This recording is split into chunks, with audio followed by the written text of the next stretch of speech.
So I have written a lot of books on Amazon. I've written different types of book on Amazon, over 400. I've done notebooks, I've done journals, I've done planners, I've done coloring books, I've done puzzle books, I've done high content books, I've done different kind of books, right? So over time, I developed a system that I've used to help me create my interior, right? So from start to finish, from the idea itself, from scratch itself to where I am done. So in this video, I'm going to cover the 8 steps that I use to create my book interior from start to finish that I primarily use to sell on Amazon KDP. So first of all, I'm already done with my niche research. I already know the kind of book I want to do. I've already had I've seen my competitors. I know what people are looking for, right? So I have all this data already in my mind and documented. So, but the first thing I'll now do to create my own book is I have to now have a visualization of how the book is. But the visualization is not just in my brain or in my mind now. I actually have to write it down. So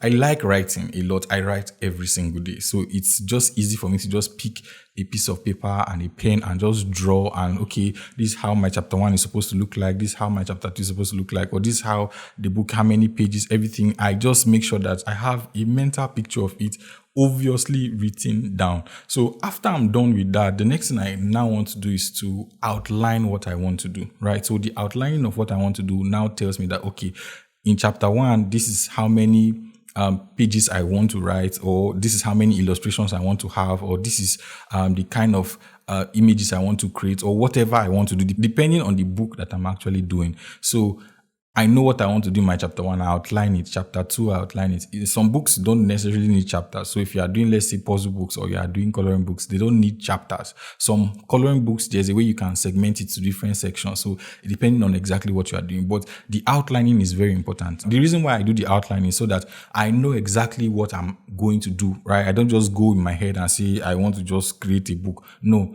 I literally outline them and I write them down. Just have a page on my system where I say, okay, this is the outline of what I want to do. So now the next thing I will now want to do is to have a schedule for everything I want to do in that particular book. That means I assign a particular time and day for every task in my outline, right? So usually a book, you cannot write an entire book in a day. It just depends. Though there are simple books you can write in a day, but if you're like writing something that has a lot of content, you need to take some time to do it. And usually you need to assign times so that you know that, okay, on this particular day, this is what I'm doing. So you are not trying to cover everything from the beginning to the end of the book in one day. You're just trying to focus on something at a particular time. So that's my scheduling, just helps me know that, okay, today, this is what I'm doing. Tomorrow, this is what I'm doing. Next tomorrow, this is what I'm doing. I already know exactly what I'm going to be doing every single day until the book is over. So sometimes some books takes 2 weeks to finish. Some books takes 3 weeks to finish. Some books even take up to a month. The book I'm currently working on now is a 200-page plus book. So now this particular book took me about 3 weeks to finish the book, and I'm going to publish the book by next week. So I'm just finishing up everything.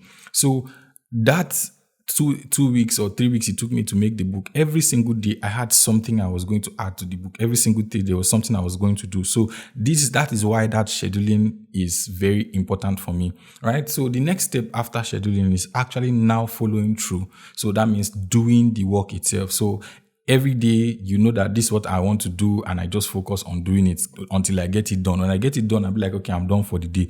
And it's a gradual process. So even when you're starting from the beginning of the illustration, or when you're starting from the first chapter, or whatever you want to do, it might seem very voluminous. But at the end of the whole time you have scheduled, you realize that you have finished an entire book. Right? So it's a gradual process. You don't rush it. Just be doing it gradually because you are actually trying to create value for somebody. Right? So that takes, depending on how much work is required from you from the book. Some might take shorter, some might take longer. So it just depends. So, but you make sure that you put that work in and get your book out. Now, the next thing I now do is, after I'm done with everything I've decided to do, I now look for improvement. So I ask myself, okay, what can I add to the book to improve it? Because usually when you are outlining your book, you don't have a full picture of everything until you are done. So when you are done with everything, you might now see some spots that you want to add or some things you want to remove. So this is not proofreading. This is actually trying to improve. So I look at, okay, can I add something to this? Oh, can I do something to this? Oh, can I do this? Can I do that? right? So you look at it. So this doesn't take so much time. It might just take you like a day or two, because that's like how it takes. I mean, when I say, okay, I want to do this, I want to do that, then I look at it, okay, sometimes I might not need to add anything, while other times I might need to add something, and sometimes I might also need to remove something. So it's just that improvement phase. The next phase I want to now do is proofreading, right? So sometimes if you're having books that you have a lot of text in it, you always have to proofread it. So there are many softwares that you can use to proofread your book. Some people actually outsource proofreading to maybe a professional, but I don't outsource it. I do it myself.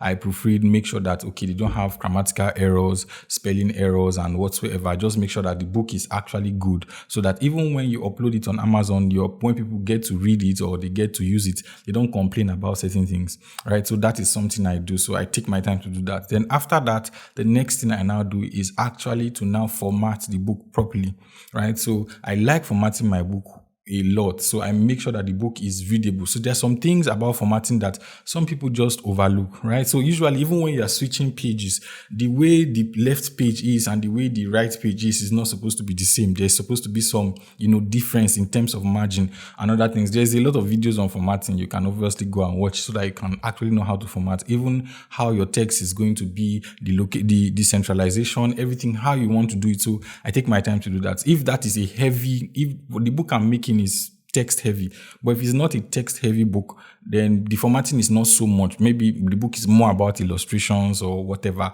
then those ones is just to make sure that everything is aligned properly. Then you now move to the next stage, which is actually to export it, right? So depending if you are doing an ebook, EPUB is better. If you are doing ebook, if you are doing paperback, obviously it's a PDF file. If you have not already subscribed to the channel, hit the subscribe button right now. Even before you create your book interior, for me, the most important thing is your book cover, especially if you are not an established author or you are not somebody that people already know from social media or something. So if you are just going to the market for the first time, your book cover is what people are going to use to judge your book. So you want to know exactly how you can create book covers that will get people to buy your book. So if you want to know exactly how I create my own book covers that have helped me generate a lot of sales for my books, you should watch this video here where I show you the step-by-step process that I use to create book covers for my book that has helped me generate a lot of sales over the years.